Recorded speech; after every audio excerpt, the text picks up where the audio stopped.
ભગવાન સમક્ષ રડવું એ એક ઊંડો વ્યક્તિગત અને ભાવનાત્મક અનુભવ છે, જે વ્યક્તિઓ માટે તેમની માન્યતાઓ, ઈરાદાઓ અને તેમની પ્રાર્થનાના સંદર્ભના આધારે વિવિધ અર્થ અને પરિણામો હોઈ શકે છે.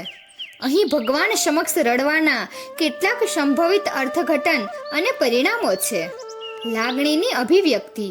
ભગવાન સમક્ષ રડવું એ ઘણીવાર તીવ્ર લાગણીની કુદરતી અભિવ્યક્તિ છે, જેમ કે દુઃખ, કૃતજ્ઞતા, પસ્તાવો અથવા ઝંખના.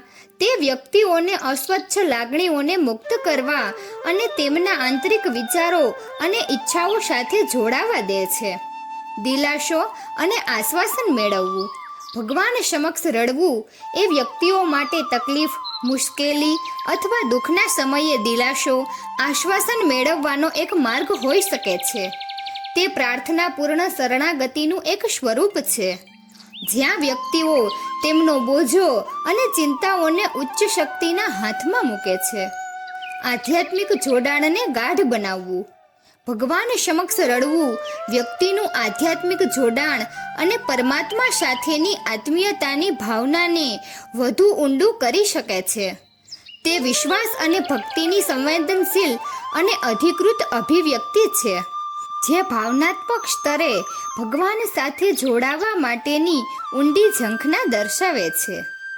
કેથાર્સિસ અને હીલિંગ. ભગવાન સમક્ષ રડવું કે કેથાર્ટિક અને હીલિંગ અનુભવ હોઈ શકે છે, જે વ્યક્તિઓને ભાવનાત્મક પીડા, આઘાત અથવા અપરાધ મુક્ત કરવા દે છે. તે ભાવનાત્મક શુદ્ધિકરણ અને નવીનીકરણ સ્વરૂપ તરીકે કામ કરે છે, જે આંતરિક ઉપચાર અને પરિવર્તનનો માર્ગ મોકળો કરે છે. માર્ગદર્શન અને દિશા શોધવી. ભગવાન સમક્ષ રડવું એ વ્યક્તિઓ માટે જીવનમાં માર્ગદર્શન, શાણપણ અને દિશા મેળવવાનો એક માર્ગ હોઈ શકે છે. તે માનવીય મર્યાદાઓની નમ્ર સ્વીકૃતિ અને દૈવી હસ્તક્ષેપ, માર્ગદર્શન અને સમર્થન માટે નિષ્ઠાવાન વિનંતી છે. શરણાગતિ અને વિશ્વાસ.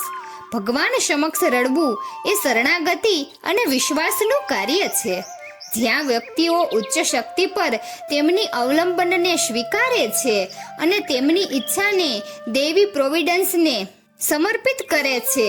તે ભગવાનના પ્રેમ, દયા અને કૃપામાં વિશ્વાસની પુષ્ટિ છે.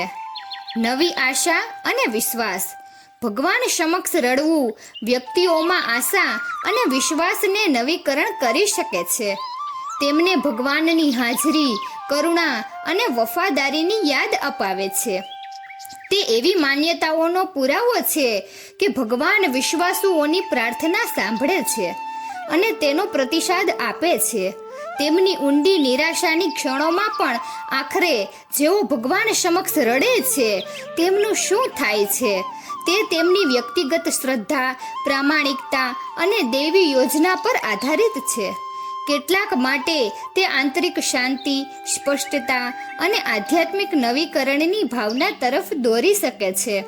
અન્ય લોકો માટે તે મૂર્ત આશીર્વાદ, માર્ગદર્શન અથવા પ્રાર્થનાના જવાબોમાં પરિણમી શકે છે.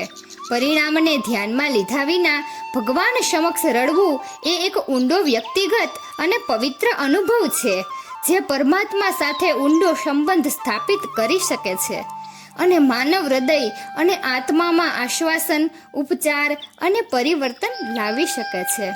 તો મિત્રો, તમને આ વિડીયો કેવો લાગ્યો જરૂરથી કમેન્ટ કરજો. જો સારો લાગ્યો હોય તો વિડીયોને લાઈક અને શેર કરજો અને અમારી ચેનલને જરૂરથી સબસ્ક્રાઈબ કરજો. વિડીયો અંત સુધી જોવા બદલ ખૂબ ખૂબ આભાર.